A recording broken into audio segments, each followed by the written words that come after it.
Bom dia, pessoal. Obrigada. A gente vai dar início à palestra. Queria agradecer a Giovana por ter aceitado o nosso convite, agradecer vocês por terem vindo, agradecer ao Instituto de Psicologia por ter cedido o espaço, ao Gerson e Gilberto, que ajudaram bastante a gente na organização, à revista Psique, que é um dos nossos maiores patrocinadores, ao Instituto Paradigma, que também ajudou bastante, doando os livros que fazem parte do sorteio. Já falei para vocês, mas quem quiser mais informação pode procurar a gente. A gente também vai estar rodando uma caixinha de colaborações para a Jaque. Então, quem não quiser participar do sorteio, pode doar aqui. Quem quiser participar do sorteio e doar, a gente também agradece. E boa palestra, pessoal. Bom dia. Agradecer, então, o convite do pessoal da organização. Gosto muito de estar aqui com vocês na USP sempre. Aqui me sinto em casa. Fiz meu doutorado aqui sob orientação da professora Sônia Meyer, que está nos assistindo online, para quem eu prometi mandar um beijo. Beijo, Sônia. Fico muito honrada com a sua audiência, porque muito do que eu aprendi, que me possibilita hoje falar desse tema, mesmo sem a Sônia ser da área de psicologia forense, diz respeito a todas as orientações que ela me deu, porque quando eu vim fazer o meu doutorado, eu tive a oportunidade de trabalhar com uma população que foi a população que me fez ingressar na área da psicologia forense. Então, o que me possibilita estar hoje aqui com vocês foi o aceite da Sônia em orientar o meu trabalho. Então, por isso, eu agradeço imensamente toda a atenção e todo o carinho que a Sônia despendeu comigo nos anos de 2004 a 2008. Então, obrigada, Sônia. Obrigada por ter sido minha orientadora. Um beijo para você. Então, pessoal, eu vim falar para vocês hoje desse olhar que a análise do comportamento pode ter sobre a psicologia forense, que é uma área de atuação muito ampla para os psicólogos e que tem uma sistematização muito recente em nosso país. Apesar dos psicólogos atuarem nessa área, e muitos psicólogos atuam sem mesmo sabê-lo, ela tem uma sistematização desde apenas o ano de 2000 e pouco, nós já vamos aqui ver em nosso país. A psicologia, como disse um psicólogo já falecido, o Luiz Fernando Campos, no Brasil ela tem cerca de, sempre uma média de 40, 50 anos de atraso, quando comparado aos outros países, no campo científico. Algumas abordagens já mortas em outros países e de valor histórico, não podemos deixar de falar, no Brasil ainda persistem como prática.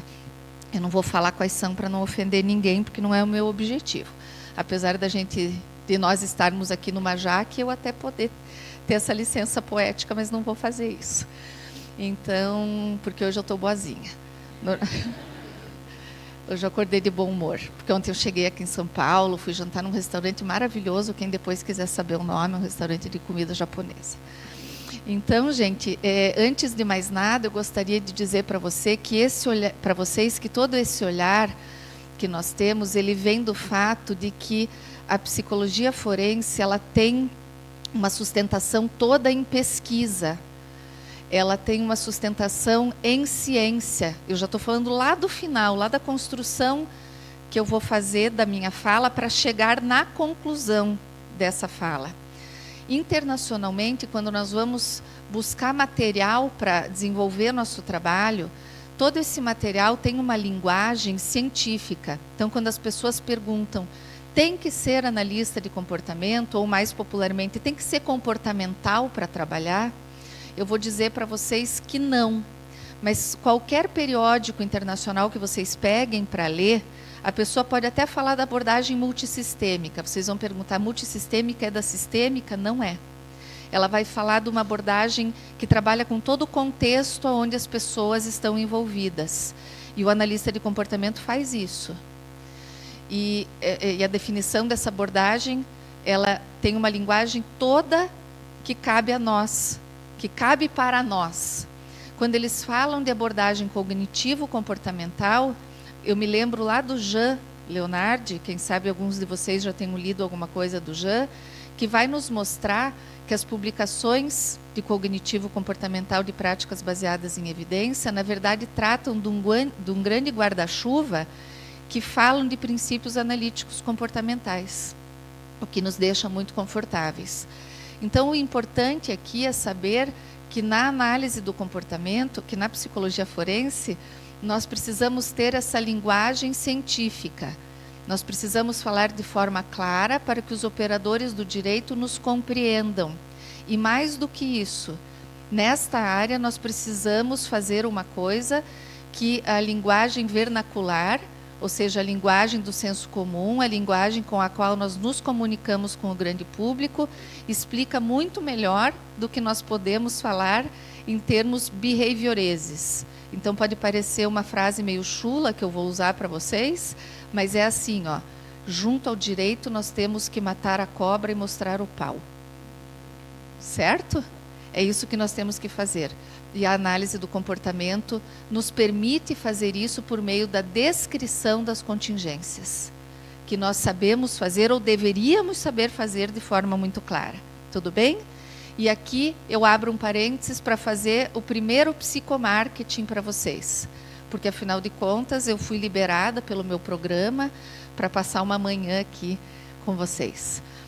Nós temos o nosso mestrado em Curitiba, que é um mestrado em psicologia com 2 áreas de concentração. É o único mestrado que tem área de concentração em psicologia forense do Brasil. Já fomos o único da América Latina, porém agora o Chile, depois de nós, abriu um mestrado em psicologia forense, com área de concentração em psicologia forense. Todos os doutores do nosso mestrado, orientadores, são analistas de comportamento, certo? Esse mestrado é em uma instituição particular, a gente tem uma bolsa ProSUP por ano, né? A bolsa ProSUP ela quita a mensalidade, tem lá alguns critérios para aquisição dessa bolsa, né? Tem que ter uma dedicação exclusiva ao programa, e as linhas de pesquisa de cada orientador vocês encontram no nosso site, né? Que é utp.br. Né? Vocês acham lá na aba mestrado, tem várias dissertações disponíveis, e em setembro, meados de setembro, nós teremos a avaliação do programa e temos uma possibilidade de que possamos abrir aí o doutorado. Não sabemos ainda, porque nós somos um programa muito novo, então é uma possibilidade. Por enquanto nós temos só o mestrado. Se ao final da minha fala alguém tiver interesse e quiser saber um pouquinho mais, mas temos professores orientando em todas as áreas de atuação do psicólogo forense. Eu vou mostrar aqui para vocês quais são as áreas, certo? Se vocês ficarem curiosos sobre alguma coisa e não quiserem me interpelar durante a fala, anotem que eu já pedi para o pessoal encerrar 15 minutinhos antes para deixar para perguntas, certo?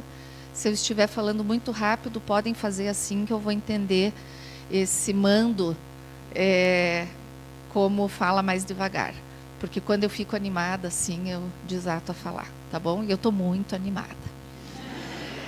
Então, vamos lá. Vamos lá.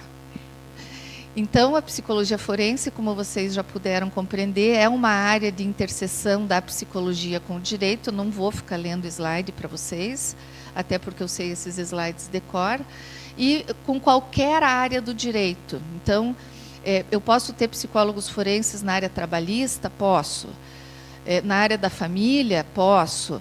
Mas é importante dizer isso porque, pode parecer óbvio, porque a porta de entrada para muitas pessoas na psicologia forense, talvez muitos de vocês tenham imaginado isto, é a área do crime.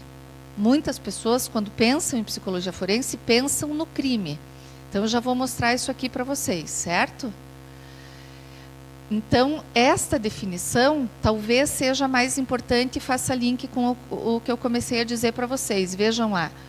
Qual seria o nosso objeto de estudo, mais especificamente? Os comportamentos complexos. Então, pensando em análise do comportamento, vamos falar de classe de comportamentos, porque os comportamentos não são simples, né? A gente não pode falar num único comportamento. Quando a gente fala, vamos falar em crime, então.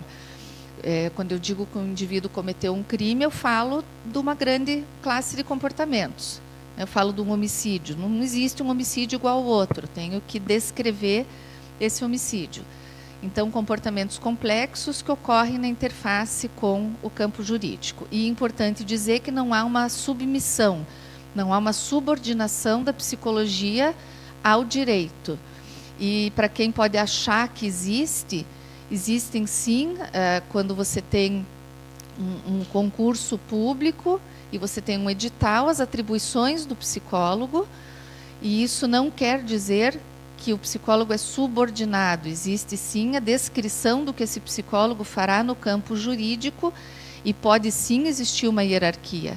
O psicólogo jamais dirá, por exemplo, um promotor, a um juiz, o que ele deverá tomar em termos de decisão. Mas ele pode se fazer respeitar em termos do seu conhecimento, e isso sim fará muita diferença. Quando uma pessoa não se faz respeitar, quando o seu conhecimento é pífio, quando ela faz ou produz um documento fraco, em qualquer ambiente, em qualquer área de atuação, ele não será respeitado e poderá ser feito um subordinado. Pensem num indivíduo atuando na área de saúde, numa equipe clínica, com médicos, fisioterapeutas, enfermeiros. Se ele for uma pessoa que não se faz respeitar pelo seu conhecimento, ela poderá ser subordinada a todos esses profissionais, concordam? Na área do direito é a mesma coisa, ok? Eu vou conversar com o juiz, eles me tratam por doutora, certo? Vocês acreditam? Ou vocês acham que eles me chamam de mana? Eles me chamam de doutora, tá? Vejam essa definição de autores mexicanos. Eles falam também de comportamento humano, ok? Eles não estão falando de fenômenos psíquicos, eles estão falando de comportamento humano. Opa! Nossa, como pulou coisa. Desculpem.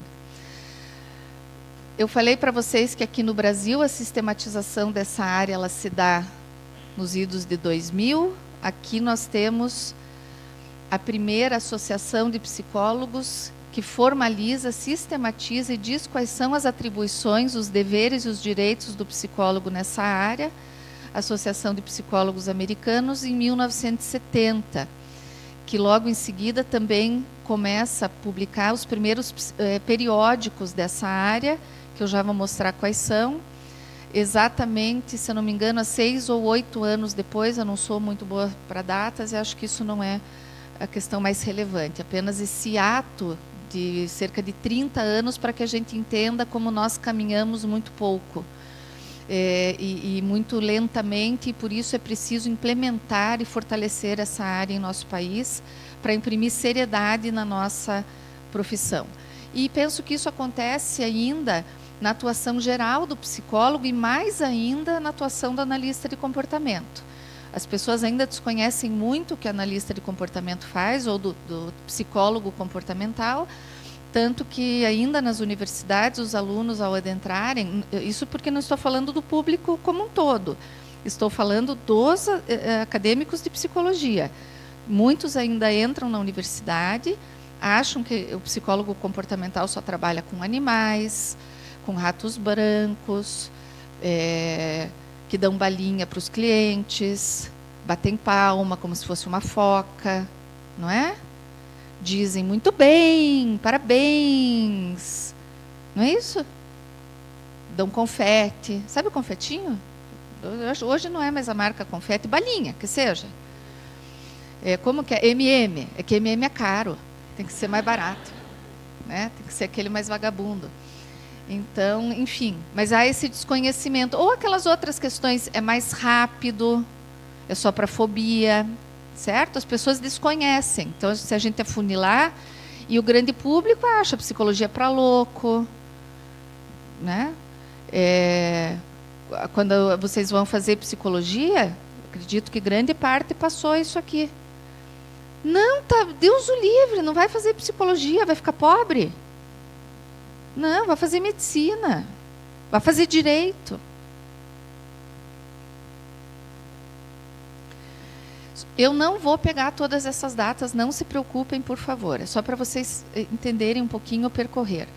A psicologia forense, em todo o mundo, ela vem da psiquiatria forense, que por sua vez surge da medicina legal. Nós temos alguns marcos. A psicologia forense, aqui, na verdade, é no Brasil, depois eu falo ali mundial, mas o que é importante, e eu gosto muito desse fato aqui, ó. Vejam que em São Paulo, aqui no estado de São Paulo, o Franco da Rocha, ele funda esse serviço chamando de assistência aos psicopatas, que é um assunto que mobiliza muitas pessoas. Na verdade, ele não falava de psicopatas como hoje nós conhecemos e trabalhamos com essa tipologia. Quando nós falamos de psicologia, nós estamos operacionalizando alguns comportamentos.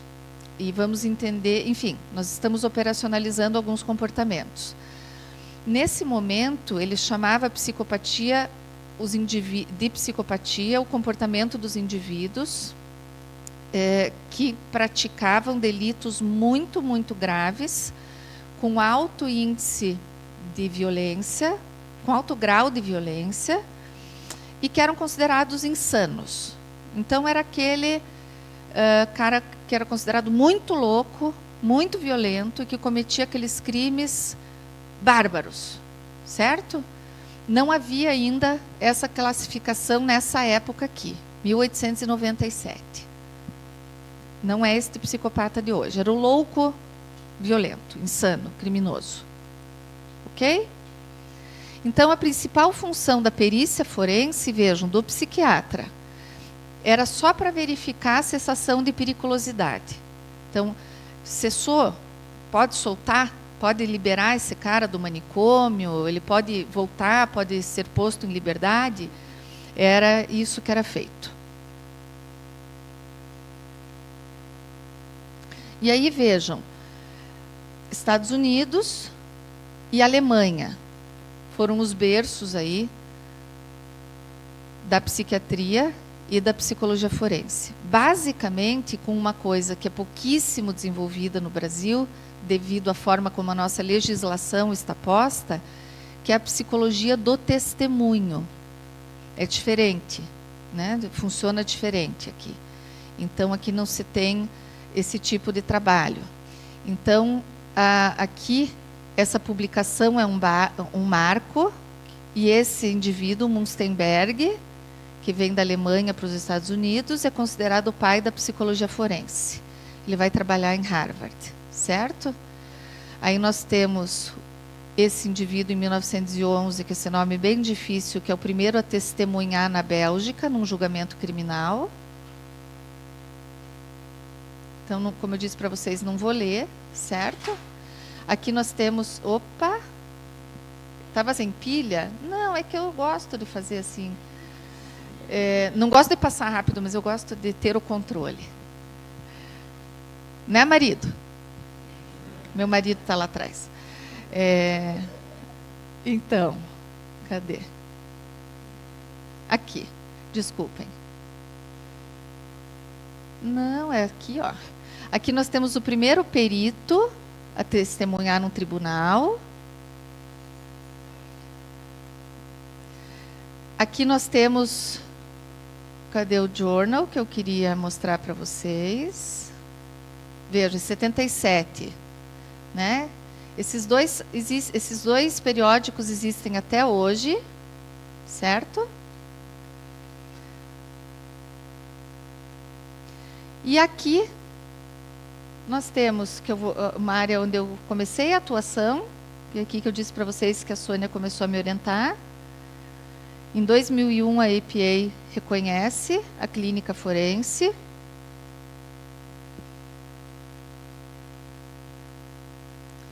Em 1980, e mesmo antes do nosso Conselho Federal reconhecer essa especialidade, nós temos quem é considerada a primeira psicóloga forense do Brasil, a Maria Adelaide Caires.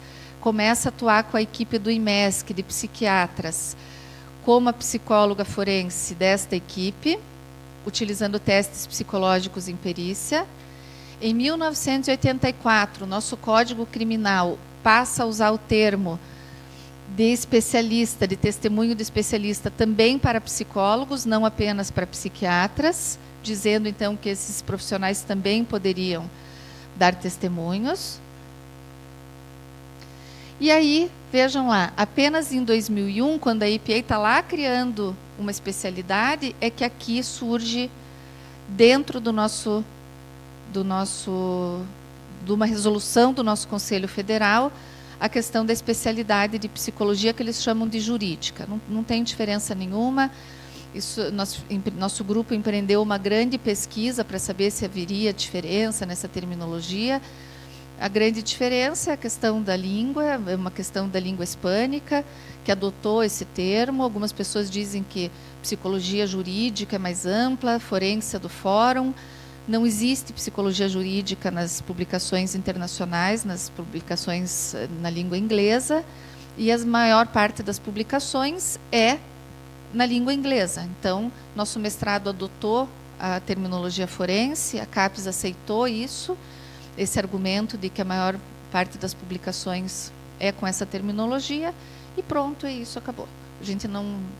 Nós pesquisamos em mais de 300 publicações tentando encontrar isso, foram 300 e poucos, e entrevistamos profissionais brasileiros com longa experiência e ninguém conseguiu explicar isso com embasamento, certo? Essa resolução aqui do Conselho Federal, ela não instituiu só essa especialidade, ela instituiu a especialidade de psicólogo do trânsito, psicólogo escolar, e aí ela definiu algumas áreas de atuação, certo? De perito, assistente técnico, e especialmente aqui, ela cita as formas de elaborar laudo, parecer, citando lá a resolução, citando outras resoluções. Tem resolução de como é que é perito, de como é que é assistente técnico, como é que confecciona documento, que eu imagino que quem está em estágios mais avançados do curso deva conhecer. Essa é a parte mais chata da apresentação, que é a parte formal, a parte da operacionalização da atuação. Aí nós partimos para a conclusão da definição, que é muito prática, que é de autores norte-americanos, dizendo então que a psicologia forense é qualquer aplicação de pesquisa, e isso fica então muito próximo daquilo que os analistas de comportamento fazem, porque a nossa atuação é baseada em dados empíricos, método, teoria e prática psicológica, uma atividade que tem interface com o sistema legal. Certo?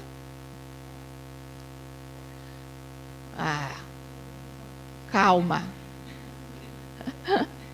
Onde nós atuamos? Presídios, delegacias, comunidades terapêuticas, clínicas particulares, laboratórios de pesquisa, né?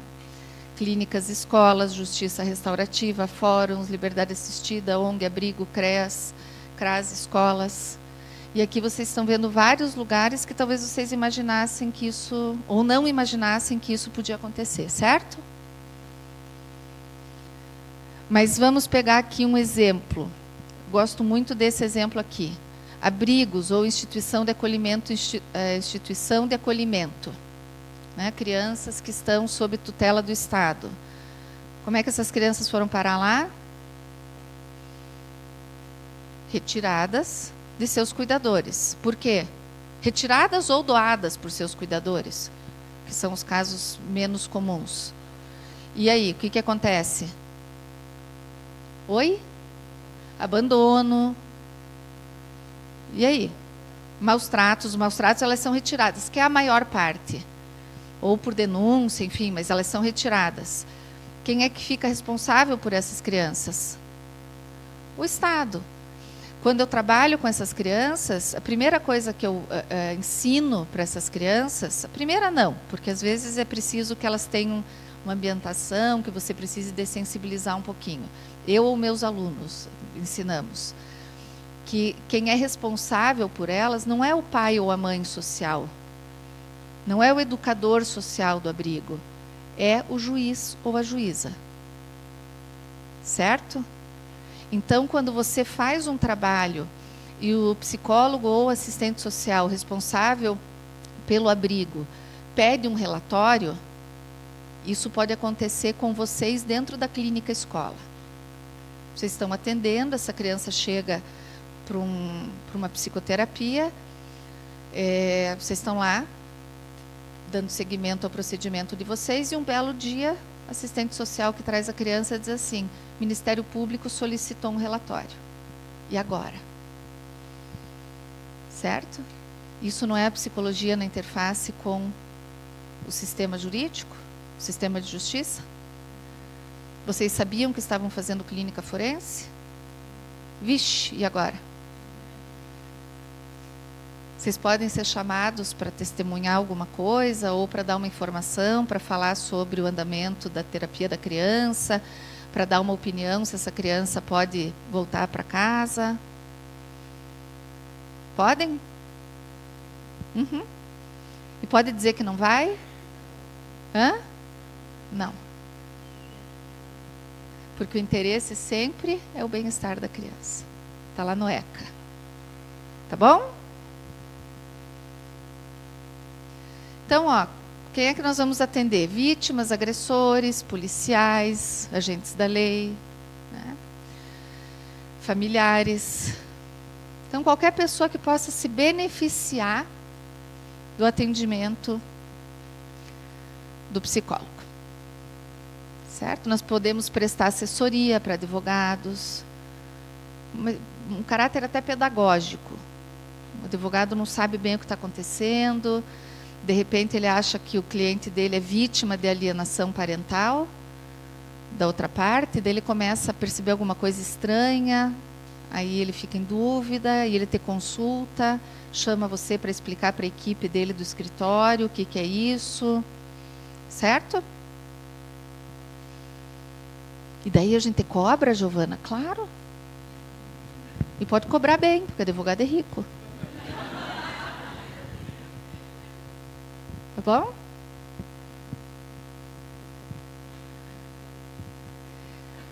Tem várias formas de classificar as áreas de atuação do psicólogo forense. Essa classificação é a classificação da Paula Gomide. Aliás, muito desse material aqui, ele está referenciado no final da apresentação num texto da Paula Gomide, de um livro que eu vou fazer propaganda para vocês, que é do nosso grupo do mestrado, que foi organizado pela professora Paula Gomide, pelo professor Sérgio Stout, que são lá do nosso programa do mestrado, que é um livro-texto que hoje está sendo utilizado em muitos cursos de psicologia jurídica ou forense das universidades aí pelo Brasil, que é da editora Juruá, que depois eu dou o site para vocês comprarem o livro, tá? Então, tem alguns autores que dividem a atuação nas áreas do direito, né? A atuação do psicólogo na área da família, na área do trabalho, na área penal. A Paula resolveu, por meio de pesquisa, dividir nessas 8 áreas: crime, avaliação, clínica, sistema correcional, programas de prevenção, polícia, assessoria e pesquisa. E eu vou mostrar um pouquinho para vocês. Aquele slide que vocês suspiraram, foi, como eu disse no início da apresentação, a gente coloca por primeiro, como classificação, porque representa a psicologia do crime, que é a porta de entrada para muitas pessoas. Muitas pessoas pensam que seria um sinônimo de psicologia forense e que a psicologia forense se restringiria à atuação na psicologia do crime. E eu gosto muito deste exemplo, porque esta unidade, que é chamada de unidade de análise do comportamento, mostra a realidade da análise do comportamento nos Estados Unidos, certo? Onde os analistas de comportamento atuam de forma mais ampla, não necessariamente sendo psicólogos. Vocês sabiam disso? Nesta equipe de análise do comportamento, várias pessoas não são psicólogos, mas utilizam os princípios da análise do comportamento nas suas investigações, procurando padrões de comportamento a partir de história de vida, ok? A partir daquilo que eles investigam como consequências que eles observam no ambiente, ok? ok? Então, eles vão observando ao longo de suas investigações as evidências, vão procurando em todas as cenas de crime, que aí já são outras questões lá. Enfim, vou mostrar aqui um pouquinho para vocês, vocês vão entender direitinho. Entretanto, a gente olha aqui, tem 6 indivíduos, bonitos todos, né? Cada um tem sua beleza, certo? Eles têm avião, certo? E essa unidade, ela fica lá em Quantico, né? Na Virgínia. Tudo verdade, ok? A verdade mesmo é que eles são, de forma fixa, 3 pessoas que trabalham com assessoria de vários indivíduos. Eu tenho uma foto aqui da realidade num evento onde eles reuniram várias pessoas que prestam assessoria, né? Não sei se eles se reúnem sempre, mas essa aqui é a verdade. Está desfocado. Eu não consegui achar nenhuma pessoa bonita. Não para o meu gosto. Certo? Está aí a BAU. E eles não têm avião. Certo? Ao contrário dos nossos políticos, eles viajam de avião de carreira. Os casos não são resolvidos de um dia para o outro, ou em 3 dias, ou em 12 horas, 8 horas. Levam, em média, quase 2 anos, às vezes um pouco mais, às vezes bem mais. Muitos não são resolvidos, certo? Essa é a realidade. Eu devia ter deixado com a pilha velha. Aqui alguns livros. Esse aqui, do Brent Turvey, é o livro Bíblia do FBI, de profiling, que eles chamam. Esse aqui nós usamos lá no mestrado de tipologia. E vejam, se vocês pegarem um livro desse, vocês vão entender lá. Descrição de análise de contingências, história de vida, tudo bonitinho lá. E eles não usam nem... Você não vai ler Skinner lá, em momento nenhum. A palavra, o nome Skinner, mas está lá. Tá? Esse aqui também, vocês acham tudo na Amazon. Mas tem em português essas coisas? Não tem. Não tá, esses 3 não estão traduzidos. Enfim, o que é a psicologia do crime? É a ciência dos processos comportamentais. Está escrito bem assim. Você acha assim nas publicações. E o que a gente quer saber na psicologia do crime? E vejam como tem a ver aqui, a gente está falando de análise do comportamento. Como é que um comportamento é adquirido? Ah, então aí que está. Para nós, na análise do comportamento, nosso comportamento é adquirido, é aprendido, não é? Então está lá, ó. Como é que ele aparece? Porque na análise do comportamento, nós temos os antecedentes. E o que mantém. Nosso comportamento é função de. Ele é mantido ele é modificado pelas consequências. Então, olha lá, mantido e modificado. E, na psicologia do crime, se usa o método científico para responder questões relativas aos crimes e pessoas envolvidas. E, além disso, nós vamos examinar e avaliar prevenção e intervenção e estratégias de intervenção direcionadas a reduzir o comportamento criminoso e antissocial. Ou seja, a gente vai trabalhar tentando compreender a reiteração, quando a gente fala de adolescentes, e a reincidência quando nós falamos de adultos. Certo? Então, não vou ler tudo isso aqui, vou pegar aqui, por exemplo, ó, quando a gente identifica práticas parentais relacionadas ao desenvolvimento de comportamento antissocial, eu tenho que relacionar aqui, eu estou na JAC, então eu vou falar de análise do comportamento. De novo, eu estou falando de história de reforçamento. A gente sabe que uma das variáveis são as práticas parentais. Aí as pessoas dizem assim, mas a análise do comportamento vai falar do passado da pessoa?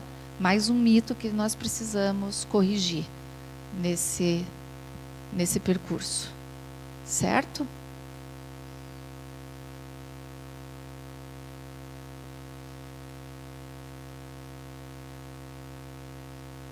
Espera aí, gente. O que está... Ele está passando.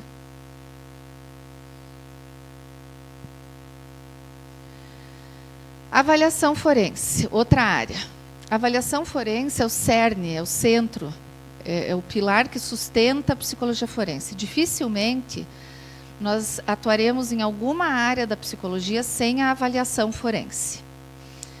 É importante dizer, e eu não falei no começo, me desculpem, que essas áreas da psicologia forense vão se entrelaçar na maior parte das vezes. Então, quando eu vou trabalhar na psicologia do crime, eu vou buscar compreender alguns dos comportamentos, eu terei que usar a avaliação. A avaliação ela é calcada, obviamente, nos nossos maiores instrumentos na psicologia, que são a entrevista e a observação. Não se faz psicologia, não se faz... Nós não conseguimos trabalhar sem aprender a observar e a entrevistar, para que a gente possa fazer o quê? Descrever. Descrever é a nossa habilidade maior, ou deveria ser. Então, nós precisamos identificar os padrões, e aqui nós vamos falar de psicopatologia, que é uma coisa que a analista de comportamento diz que não gosta de fazer, mas a gente, né, definir isso, mas a gente precisa definir na nossa linguagem. E aqui é importante aquele diálogo com o direito que eu falei com vocês. Não adianta a gente usar a linguagem difícil. A gente até pode usar lá o código, porque eticamente a gente tem que usar os códigos CID e DSM, mas nós podemos descrever esses quadros de forma simples. Aí eu vou dizer para vocês estudarem, lerem e, se possível, fazerem algum curso, ouvirem as palestras do Roberto Banaco, quando fala de psicopatologia. Porque aí vocês vão entender como é que analistas de comportamento falam de psicopatologia. E entenderem que a gente não precisa ter medo de falar disso. Tem jeito de analista de comportamento falar de psicopatologia. Não é feio. Da mesma forma que analista de comportamento deve, eu diria não só que deve, tem que usar instrumentos de avaliação na psicologia forense. Determinando, criando protocolos que sejam úteis, que sejam reconhecidos pela comunidade jurídica como fidedignos na avaliação que se prestam a fazer. Então, você está avaliando uma possibilidade de destituição familiar, ou seja, uma criança que foi retirada por maus tratos e que o juízo deseja saber se essa criança deve voltar para o núcleo familiar ou se ela deve ser uma criança que vai ficar lá numa situação de acolhimento para adoção. Essa avaliação ela não deve e não pode ser feita, não deveria poder ser feita apenas por observação e entrevista. Os protocolos de avaliação permitem dizer com mais segurança de que essa família não tem condições de receber essa criança de volta. Aí você tem instrumentos para dizer isso, instrumentos acerca de práticas educativas, enfim, acerca de outras condições, como até o desenvolvimento da criança, outros instrumentos sobre a condição familiar para receber essa criança de volta. Esses instrumentos existem e têm que ser conhecidos pelo profissional que vai fazer essas avaliações. E dessa forma se instrumentaliza os operadores da lei para isso. E aí o Sidman tem uma frase muito boa que diz que a ciência tem um corpo de princípios para isso. Porque nos relatórios a gente tem que utilizar a literatura que embase isso. E nós temos literatura para isso. Mas, quando ele diz que nós temos objetividade para decidir sobre punir ou não, a gente tem que tomar cuidado em contextualizar isso, porque não somos nós que decidimos, mas nós promovemos a objetividade. De novo, lembrando vocês que quando nós construímos os pareceres, quando nós construímos os relatórios, nós apenas promovemos o conhecimento para os operadores da lei, que sim decidirão baseados no nosso conhecimento. Isso é uma coisa muito delicada. Tudo bem?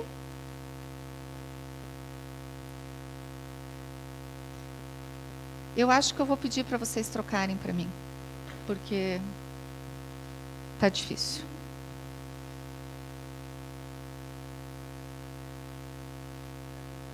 Não, pode deixar aí. Então, onde é que a gente faz avaliação, normalmente? A gente faz avaliação em casos de disputa de guarda, destituição do poder familiar, alienação parental, responsabilidade criminal, internamento ou desinternamento de jovens, avaliação de risco, abuso sexual, assédio moral no trabalho. Se vocês não souberem alguma dessas coisas aqui, o que é, porque vocês não têm obrigação de saber, anotem e no finalzinho me perguntem, tá bom? Pode trocar. A clínica forense. Então, é uma área definida em 2001 pela EPA, mas como eu exemplifiquei para vocês, aqui no Brasil é muito desconhecida. Muita gente faz e não sabe que faz. E isso é um risco muito grande, porque na hora de confeccionar um documento, ou na hora de entender que o teu cliente é a justiça, você não sabe. Na hora de saber que aqui o sigilo é relativo, você não sabe. E eu tenho um exemplo bem claro para mostrar para vocês. As pessoas dizem, mas como quebrar o sigilo relativo? Digamos que vocês estão atendendo uma pessoa e liga para vocês atendem lá um rapaz de 32 anos. E aí liga para vocês uma pessoa, a mãe dessa pessoa, e diz assim, oi, Giovana, tudo bem? Teu nome é Giovana também, porque eu estou dando exemplo. Eu gostaria de saber se o Rodrigo foi para a sessão ontem. O que você responde para essa pessoa? O que você responde? Você é Giovana. Você responde que sim? Não. Não pode responder. Quem que responderia diferente? O que você diria? O que você diria então para ela? Formula a frase.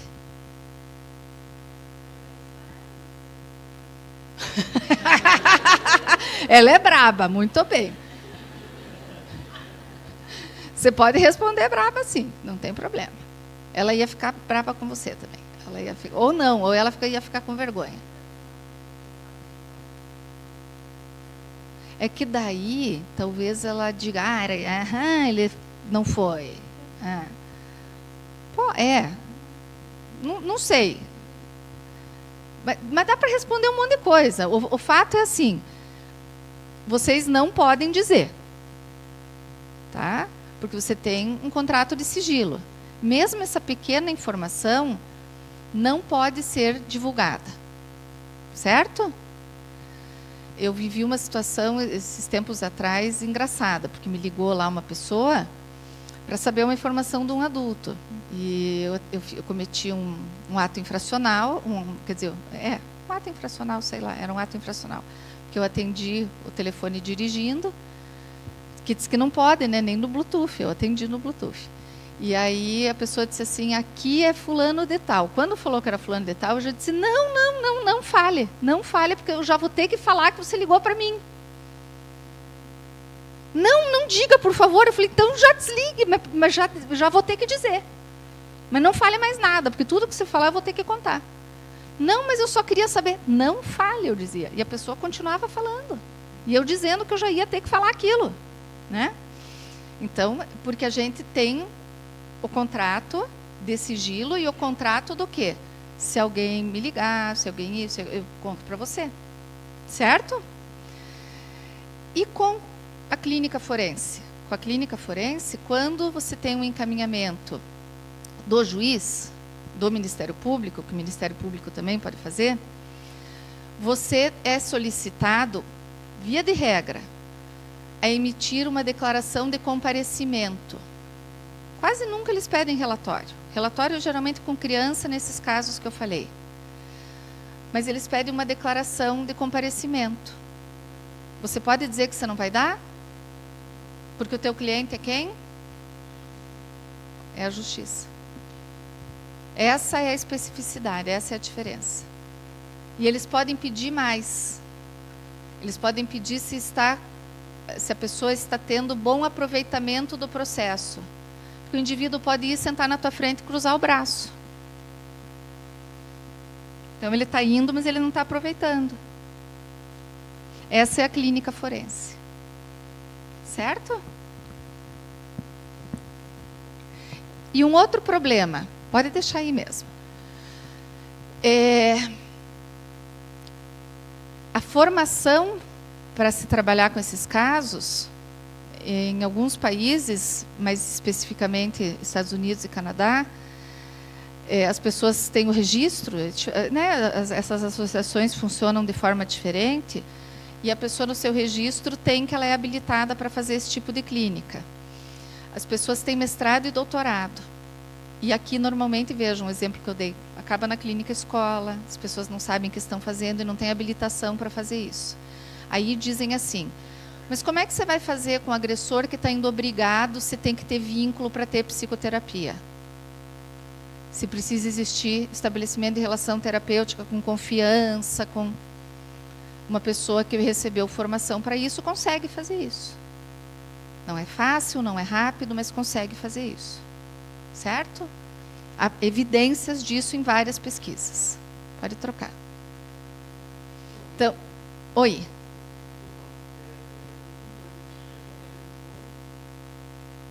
Oi? Eu não conheço nenhum estudo, nunca li nenhum estudo de psicanalista fazendo isso. Eu desconheço. Talvez exista. Certo?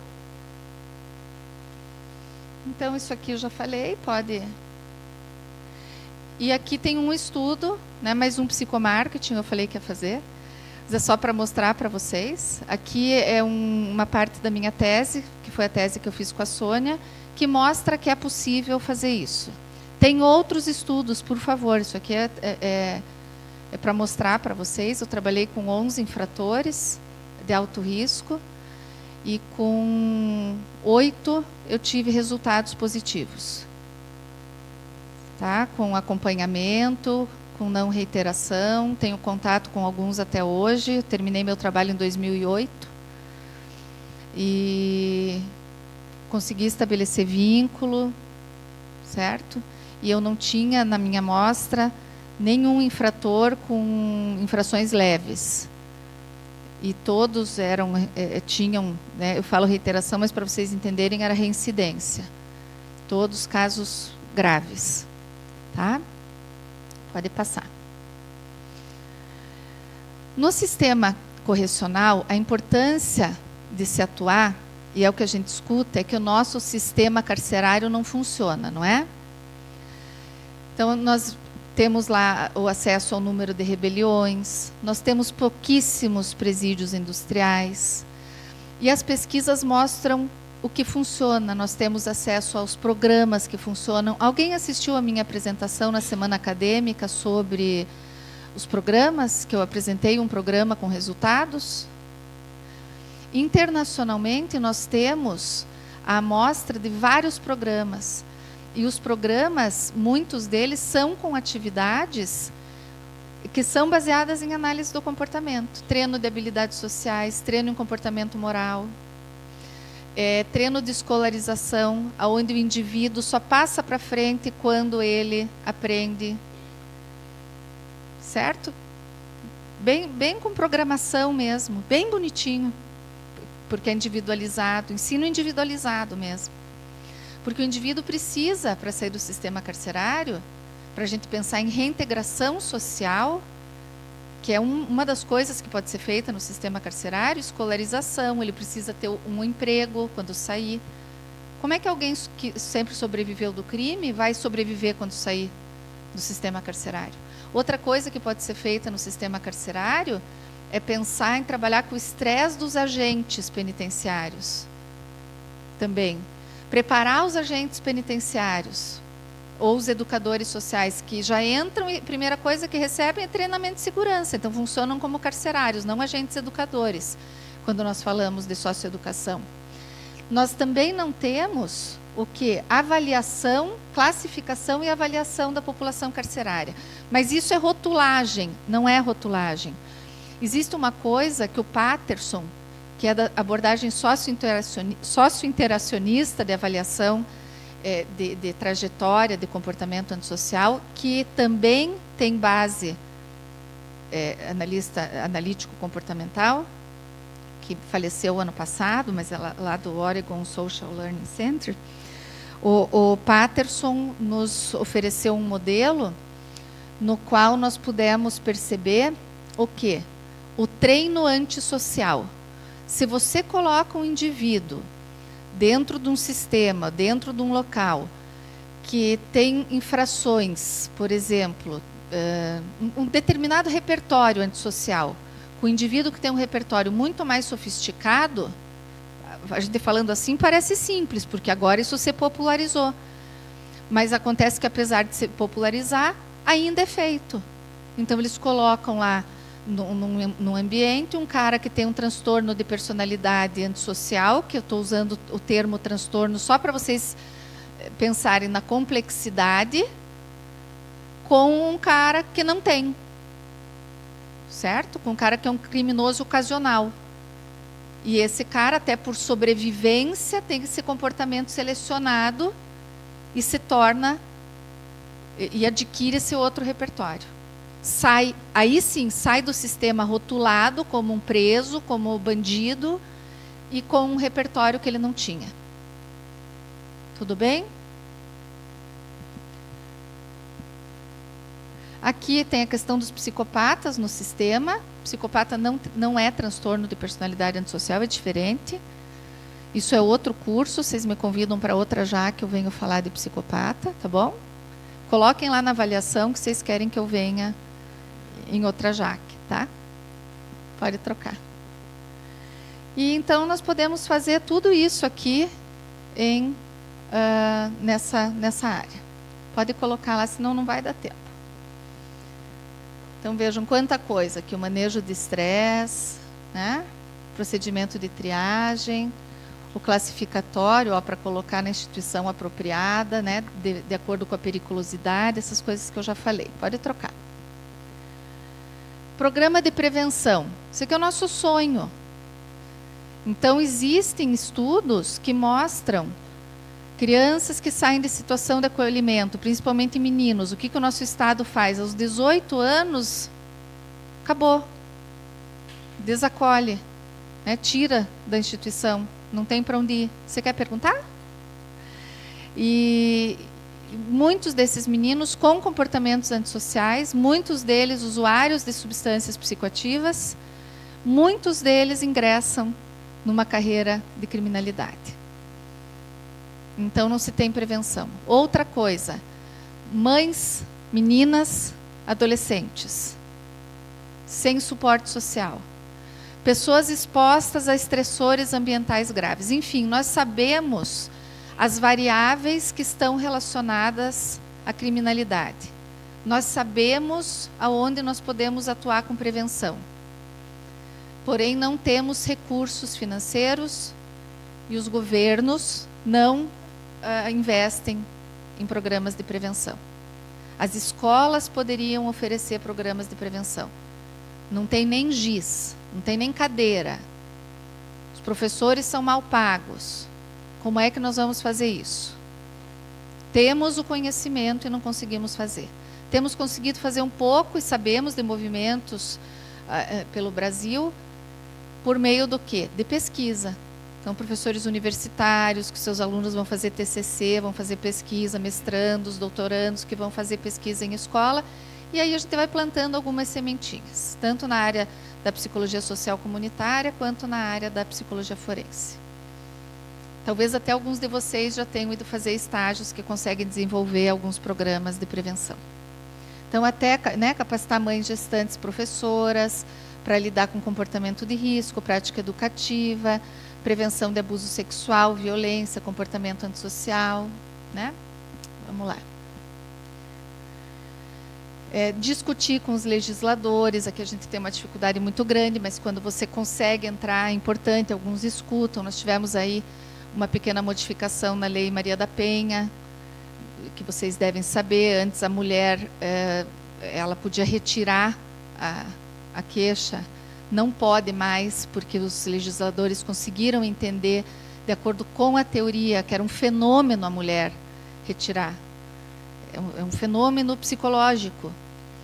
um padrão comportamental explicado pela questão da agressão, né? E aí, hoje, não tem mais como, né? E nem precisa ser ela própria fazer a denúncia. O Ministério Público acolhe e pronto, acabou. Então, é isso, pode... A psicologia da polícia é uma área minha de pesquisa muito, muito nova no Brasil. Muito nova. Eu tenho já 3 pesquisas nessa área, trabalhando com identificação de estresse, de resiliência, de perfil de grupos de elite, qual é a característica, porque nós temos assim as notícias que aparecem, que se destacam sobre policiais, são dos policiais ruins. E por quê? Porque isso salta aos nossos olhos, porque são aquelas pessoas que deveriam cuidar da sociedade. Então, claro que o que salta aos olhos é o que eles fazem para nos prejudicar. Mas eu asseguro a vocês que existe mais policial bom do que policial ruim. Só que não aparecem as notícias sobre policiais bons, não é verdade? Eu tenho uma aluna aqui da USP que foi fazer mestrado comigo, que está testando um protocolo para trabalhar com estresse pós-traumático de policiais. E vocês se assustariam com o número de policiais que têm estresse pós-traumático. E os motivos são assim: vai lá atender uma ocorrência, chega lá, tem uma criança estuprada, uma mulher estuprada, uma velhinha toda quebrada porque foi espancada. E isso é diariamente, de monte, um monte. E esse cara ganha, os que não são de patente, não sei o quê, ganha R$ 1.800. Tem um que é fixo lá para atender um desembargador, para correr risco, para andar com o cara que está correndo risco de vida, só que o cara que está correndo risco de vida ganha R$ 80 mil, sei lá, e ele ganha R$ 2.000. Tá? Então, isso é só para gerar uma reflexão. Eu sei que tem corruptos, como tem corrupto em todo lugar. Ah, é você. Aqui é aquele caso que eu falei para vocês da assessoria, certo? Pode trocar. A pesquisa, gente, não se faz pesquisa, e vejam essa frase do Skinner, é sensacional, eu adoro, né, esse trecho dele. Ou seja, buscar ordem, uniformidade, relações ordenadas, né? Começa como todos nós começamos, observando os episódios, e aí avançamos para uma regra, né, para a lei científica. E isso é muito respeitado pelo direito, porque quando eles compreendem, eles são muito objetivos, eles precisam dessa objetividade, e eles vão em busca disso nos processos.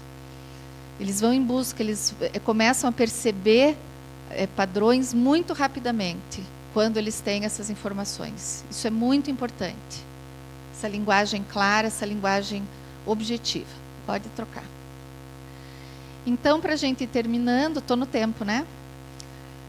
Nós vamos afirmar que a psicologia forense é ciência, que a análise do comportamento cabe como uma luva, ela atende às necessidades dessa ciência.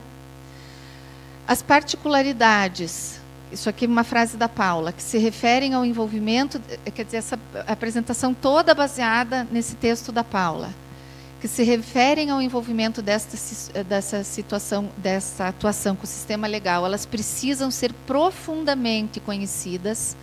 Aqui vocês podem pensar, a gente tem que conhecer todas as leis, Giovana? Não. Nós temos que conhecer as básicas, como, por exemplo, vou trabalhar com criança e adolescente e tenho que conhecer o ECA. Vou trabalhar com adolescente infrator, o SINASE. Vou trabalhar com adulto infrator, tem o penal lá. Mas eu vou saber todo? Não vou saber, mas eu tenho que ter contato com advogados. Se puder casar com um, melhor ainda. Namorar com uma, sei lá, né?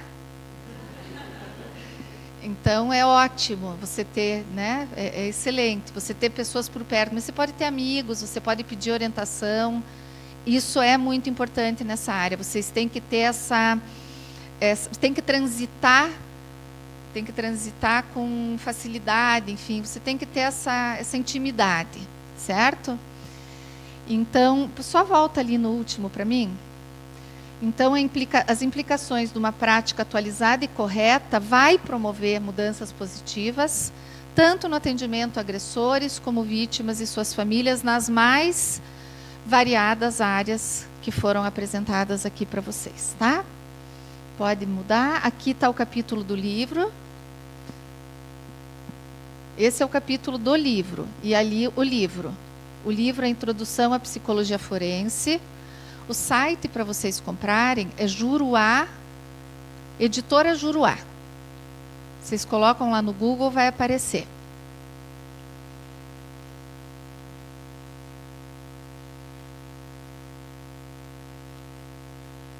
Esse que é o livro que eu falei para vocês, é um livro bem legal, porque todos os capítulos, exceto o de avaliação forense, que foi escrito por mim, pelo Antônio Serafim e pelo Valberto Santos, que é um capítulo de avaliação, não cabia colocar um operador do direito. Mas todos os outros são escritos por doutores, um em psicologia, um em direito. Então, é um livro bem legal, assim, com literatura de ponta, e eu acredito que é útil para quem quer entender os assuntos da área. Acredito não, é útil. Vou falar, né, o que é bom, a gente tem que falar que é bom. Aqui algumas referências que foram utilizadas para a apresentação. E eu pulei um slide que é bem, eu acho muito importante. Volta para mim lá para o começo. Volta lá para o comecinho. Desculpem que eu sei que é ruim assim, mas eu não posso deixar de falar. Ele é o 4º ou 5º slide.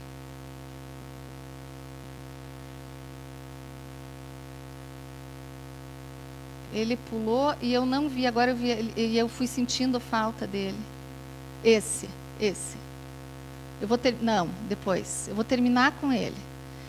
Então, o que nós temos que tirar daqui hoje? O nosso maior desafio, da análise do comportamento é esse, e não é só na psicologia forense.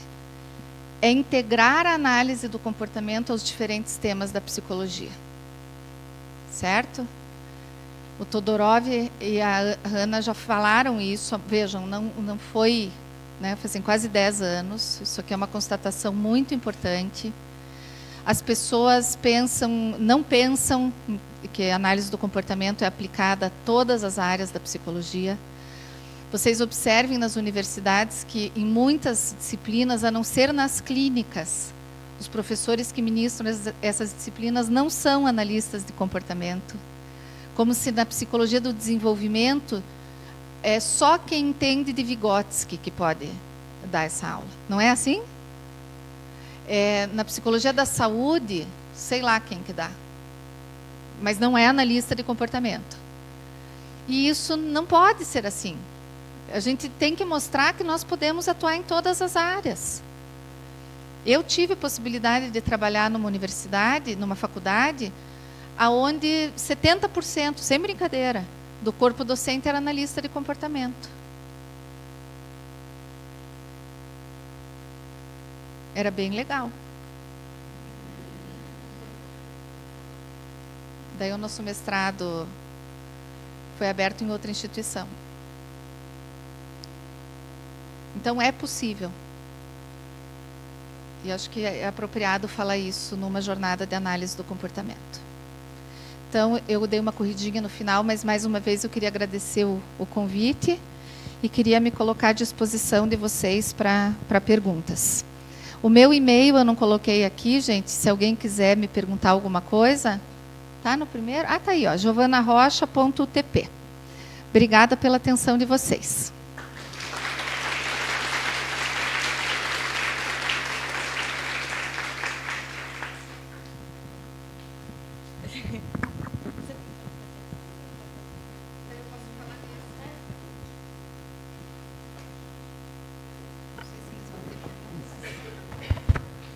Perguntas? Pode vir aqui, por favor. Tem mais alguém que quer fazer pergunta, pessoal? Eu deixei meu passador ali. Você pega, você me dá meu passador, senão eu vou esquecer. Esse aqui não funcionou. Obrigada. Bom dia, Giovana. Bom dia. Prazer te ouvir. Obrigada. Você citou, num dado momento, a questão da utilização de protocolos. Então, Isso. eu queria que você citasse alguns exemplos desses protocolos que vêm sendo usados. E já emendando na segunda pergunta, eu acho que cai muito dentro do que você acabou de falar. A gente observa que na área jurídica tem toda uma prevalência de outras abordagens teóricas, né, sendo que a psicanálise tem um peso, literatura, em relação a concurso público, por exemplo. Isso. Eu lembro que em 2004 apareceu um concurso que tinha uma pergunta de análise do comportamento, na época mais ainda para TCC. Então, eu queria que você também comentasse sobre isso, porque eu observo que existe uma grande desvantagem, embora a nossa abordagem, eu acho que ela tem todos os pressupostos que justifica, mas, ao mesmo tempo, a gente vê que ainda é muito pequena essa inserção dentro, por exemplo, de concursos públicos. Obrigada. Ótimo, obrigada pelas perguntas. Então, quanto à primeira, a utilização de protocolos, ela ainda se restringe, basicamente, ao campo internacional. Então, o que nós temos feito, haja vista que os nossos instrumentos para utilização, eles devem ser os instrumentos utilizados em âmbito nacional, é de que procedemos inicialmente, quando eu falo procedemos, é o nosso grupo de pesquisa. E o nosso grupo de pesquisa ele não se restringe unicamente ao mestrado. Nós temos um grupo de trabalho na ANPEP, que é a Associação Nacional de Pesquisadores em Pós-Graduação de Psicologia. E nós temos pesquisadores de todas as regiões do país. E nesses, nós somos hoje, acho que em quase 30 ou 20 e poucos pesquisadores, todos doutores e todos em programa de pós-graduação do país. Nesse grupo, nós temos discutido a construção de protocolos, e todos esses protocolos sendo utilizados, então, por profissionais nessas regiões e sendo implementados paulatinamente. Então, não existe a obrigatoriedade de utilização desses protocolos. O que nós temos observado é que alguns operadores da lei, alguns juízes, como eu posso citar, por exemplo, uma juíza na comarca de uma cidade de interior, numa das maiores cidades do interior do Paraná, que se chama Maringá, que acatou porque gostou muito da construção de um protocolo para destituição de guarda de uma aluna minha, de uma mestranda minha, da Larissa, que funcionou muito bem e solicitou para que as demais profissionais da vara utilizassem. E isso tem sido, quando eu conversei com uma outra juíza, essa semana ela pediu o protocolo, então não existe uma implementação de forma que a pessoa entra para trabalhar na vara e assim, tem esse protocolo, você vai usar. Isso tem sido lentamente divulgado por meio das publicações. Então, se não há publicação, as pessoas não conhecem esses protocolos. Existe um outro protocolo que é internacionalmente utilizado, que veio para o Brasil por meio do grupo de São Carlos, da professora Lúcia Williams, que é o NICHD, para avaliação de abuso sexual. Esse é mais conhecido. Tanto os operadores da lei quanto os psicólogos conhecem mais, porque como ele ele é internacionalmente utilizado, acho que em mais de 50 países, é uma coisa brutal, então ele é bem mais conhecido. No mais, os protocolos vão sendo produzidos em pequenos núcleos e divulgando-se por meio de publicações científicas. Tem outros de recepção para infratores, e crianças abrigadas, para que você saiba onde alocar as melhores atividades para promover, de fato a reintegração desses jovens. Então, é dessa forma. Eu desconheço protocolos de uso obrigatório. Os concursos, então vamos lá. O que acontece especialmente no Brasil, e aí eu quero tomar cuidado para não ser leviana e generalizar, porque é uma opinião muito pessoal da minha experiência acadêmica, que está beirando os 20 anos. A nossa formação é maciçamente psicanalítica. Então, o que acontece? Acontece que a maioria dos profissionais que vão para os concursos é psicanalítico, é de formação psicanalítica.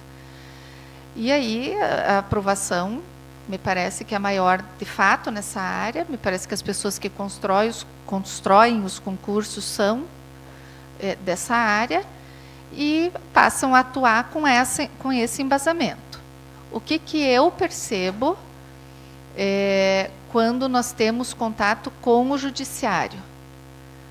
E aí, o meu contato, claro, é com uma parcela muito pequena. Quando eu somo isso com os meus colegas que atuam na área, e que, claro, aí eu tenho o viés o quê? De ser analista de comportamento. Acontece que eu tenho colegas que têm formação sistêmica. Hoje, uma das peritas que mais atua junto às varas de família em Curitiba se chama Ruth Las, e a formação dela é em terapia sistêmica. Ela já foi presidente da Associação Brasileira, da Associação Paranaense, é uma pessoa muito ativa, fez mestrado conosco.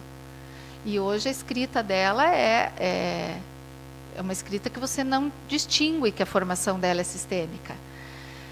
E a Ruth, então, é de outra abordagem. E o que a gente percebe e ela dá esse feedback para nós? Os juízes dizem que eles pedem os nossos alunos, pedem para que a gente indique as pessoas, e eles relatam, a gente consegue entender o que vocês escrevem. Eles reclamam da escrita de outras abordagens. Aí eu não vou me ater à psicanalítica. Eles dizem, mas tem termos que a gente não entende. Por isso que a gente tenta, por isso que eu bati na tecla da objetividade e da escrita científica. E eu penso que isso para nós é uma vantagem. Mas você tem toda a razão. Nós temos uma grande desvantagem em relação aos concursos. Então, você vai nos lugares, a maior parte das pessoas é de outras abordagens. Nós ainda temos essa desvantagem. Eu concordo plenamente com você e não tenho outra explicação para te dar. Eu penso que é devido à formação que nós temos no Brasil. Hoje eu trabalho numa universidade que a maioria dos professores não é analista de comportamento.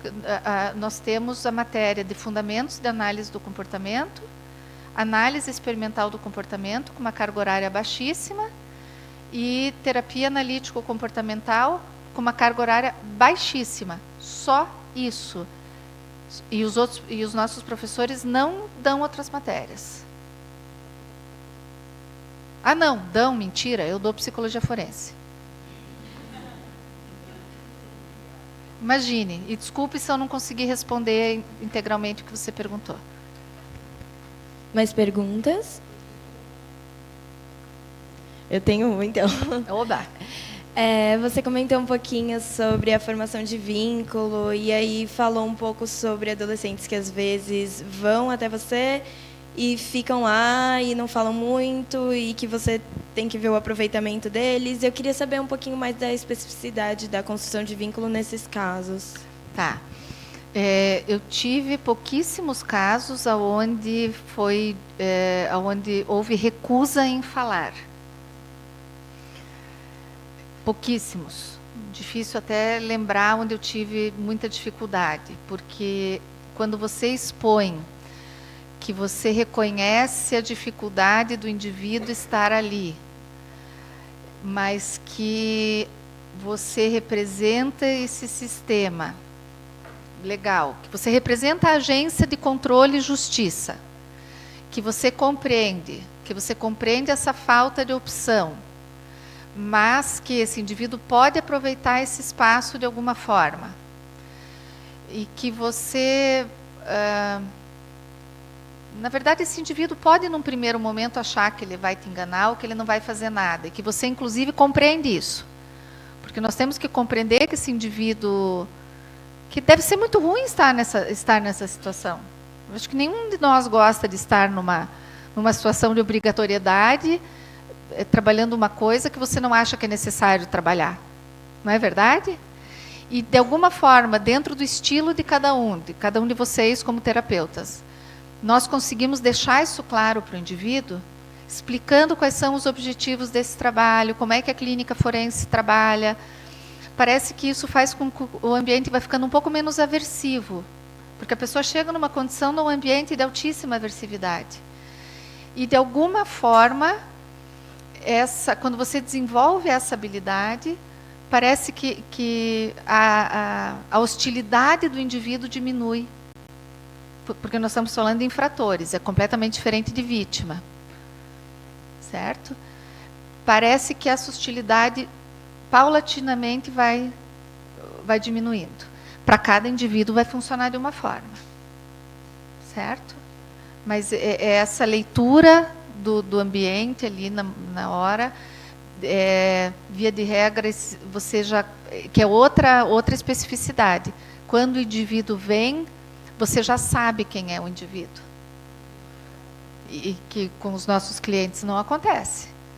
O cliente até pode ter conversado rapidamente com você ao telefone, mas você não recebeu uma ligação de alguém lá da vara, do fórum, ou você está dentro do presídio, ou do centro de socioeducação, você já sabe quem é a pessoa. Certo? É outro contexto.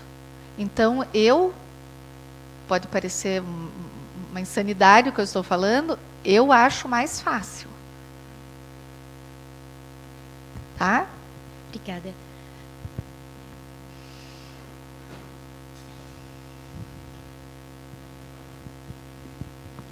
Olá. Olá. Eu queria que você descrevesse como o psicólogo forense ele atua com crianças, com jovens, com adultos, e tem também que você discorresse acerca se a pessoa mora no bairro pobre, no bairro médio, de classe média, o rico, média alta, o rico, né? Se ele tem estudo, se tem pouco estudo, ou se não tem nenhum estudo, qual a forma de se aborda com cada tipo de pessoa? Tá, vamos lá. Eu gostei muito da tua pergunta pelo seguinte, isso é outra especificidade da nossa área de atuação. O psicólogo forense, ele deve ir onde o seu cliente está. Então, nós devemos ter um repertório muito amplo, o que não quer dizer que todo psicólogo forense vai atuar com populações de todas as idades. Isso você pode ter claro que você pode atuar com criança e não atuar com adulto. Você pode atuar com adolescente e não atuar com criança. Isso vai caber a cada um. Você pode atuar com vítima, não atuar com agressor. Certo? Eu, por exemplo, não me especializei em atender abuso sexual. Porventura, eu atendo um agressor que sofreu abuso. Então, eu tenho que saber o mínimo de abuso. Mas eu não atendo encaminhamento direto de vítimas, que é uma especificidade maior. Então, essa é a primeira coisa que eu gostaria de dizer. Quando você trabalha com uma camada de população muito carente, você deve se deslocar a essa comunidade, porque essas pessoas dificilmente conseguirão, por exemplo, se deslocar a uma clínica-escola, que é normalmente onde essas populações são atendidas, diferentemente de crianças de instituição de acolhimento, aonde, já que essas instituições recebem ajuda dos municípios, têm transporte próprio, levam essas crianças para atendimento, a não ser que você desenvolva programas de intervenção dentro dos abrigos, o que também é possível. Então, quando eu digo que é necessário o repertório, é porque você tem que entender o que é preciso fazer com essa população. Porque você, muitas vezes, tem que se deslocar. Quando você trabalha com um infrator que está internado na instituição, você chega um momento que você vai ter que fazer o acompanhamento do egresso. Você tem que ir com ele para atividade externa. Então, você vai para o teatro, você vai com ele pegar um documento, você vai com ele fazer um lanche, porque o cara tem que aprender a desenvolver habilidades sociais. Então, você tem que saber que você vai lidar de formas diferentes. Quando você tem um lá de camada A, o juiz vai liberar ele antes, ele vai para o teu consultório. Então, você tem que ter toda essa flexibilidade para trabalhar com os mais diversos tipos de população. Eu respondi a tua pergunta? Era isso que você queria saber? Mas você tem que ter disponibilidade. Lá no meu livro, na minha tese, eu disse isso. Uma das principais características nessa área é a disponibilidade. Se eu digo assim, eu não vou lá na favela, eu não vou trabalhar, eu não vou lá no abrigo FED, Porque tem criança que tem enurese, tem coprese por causa do trauma e tal. Não vai dar para trabalhar nessa área. Tá? Claro. É uma questão que eu tenho há algum tempo. Como eu cheguei já no meio de sua fala, eu não sei se você chegou a falar disso, ou talvez com o tempo é curto não deu para falar isso. Se diz que todo abusador, que todo, sei lá, abusador, não sei só de criança ou também estupro de adultos, ele foi na sua infância abusado. Isso é um mito, isso é fato? Qual a porcentagem que ocorre disso ou não? Tá, vamos lá. Então, assim, a gente tem que diferenciar, né? Porque você tem, primeiro, quando você estuda tipologia, você tem uma tipologia diferenciada de abusador de criança e de estuprador. Você pode ter estuprador que é abusador de criança também. Aí você tem uma gravidade maior. É diferente. Então, a porcentagem de estuprador que foi abusado na infância é bem menor do que a de abusador de criança que foi molestado na infância. Esse número, no Brasil, a gente não tem essa estatística, porque as estatísticas no Brasil são horríveis, as estatísticas de prevalência em relação ao abuso. Na verdade, elas praticamente não existem. No exterior, essa estatística gira em torno de 70, tem alguns lugares que dizem que é 78. Acontece que essas estatísticas elas são muito frágeis, porque levantar número de abuso em homem é muito difícil. Tá? Mas é um número elevado. Mas é um número, é frágil dizer que isso aconteceu. Então, mas isso nos remete à história de aprendizagem. Certo? E para vocês saberem, os casos melhores sucedidos de psicoterapia com agressor é com agressor sexual de criança. Tá? Porque você parte do princípio que esse comportamento sexual é aprendido, então você começa a trabalhar com contracondicionamento do desejo sexual por criança. É tranquilo.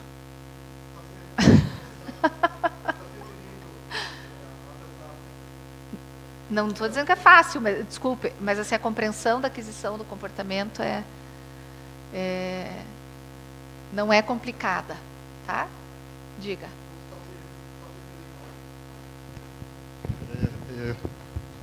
Você falou que é mais fácil lidar com aquele que lida com criança. Eu não entendi se é mais fácil lidar com a criança que foi abusada. Não, com outro tipo de agressor. Né? Com outro tipo de agressor. Como assim? É mais fácil lidar com adultos que sentem prazer, têm desejo ou sentem prazer com criança, do que, por exemplo, com um estuprador violento. Ou com um homicida. Tá? A compreensão do porquê ele sente desejo sexual por crianças, a explicação para isso, a história disso tem menos variáveis do que essas outras histórias. Tá? Bom, a gente vai ter que encerrar essa palestra. Muito obrigada pela palestra, eu adorei. Imagine. Obrigada, gente. Agora vai ser o nosso almoço, pessoal. Quem quiser continuar aqui pelas outras palestras do dia ou até pelo sorteio, que vai ser hoje o último sorteio, então não percam a chance de participar. A gente tem 2 trailers aqui onde vocês podem comer. Pode pedir informação de como chegar em qualquer um deles para alguém da comissão. Obrigada.